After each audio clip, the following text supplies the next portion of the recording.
Le silence règne et la concentration semble maximale. Nous sommes dans l'une des 3 salles d'études mises à disposition par le CPAS de la ville de Bruxelles. Cela fait une semaine que Paul prépare ses examens à l'antenne Miroir. Je galérais à étudier à la maison, j'avais pas la motivation.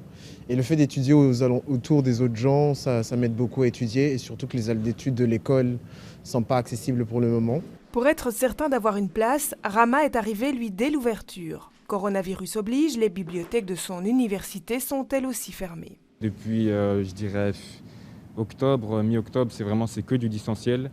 Et je trouve ça manque un peu d'une ambiance universitaire, si je puis dire. Et, je trouve là, ça me rappelle un peu quand j'étais à la bibliothèque. Donc franchement, je suis beaucoup plus performant et efficace ici. Un service proposé gratuitement aux étudiants depuis 2 ans déjà, mais qui a dû s'adapter aux mesures sanitaires. Le port du masque est bien sûr obligatoire. Dès qu'un étudiant libère son poste, il est désinfecté. Et pour respecter les distances d'1,50 m, le nombre de places accessibles est réduit de moitié. Malheureusement, le premier arrivé, c'est le premier servi.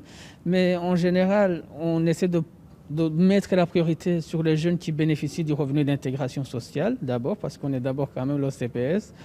Et malheureusement, on n'a pas assez de place pour tout le monde. Par exemple, si mes infos sont bonnes, la dernière fois, on a dû recaler au moins 15 personnes par jour.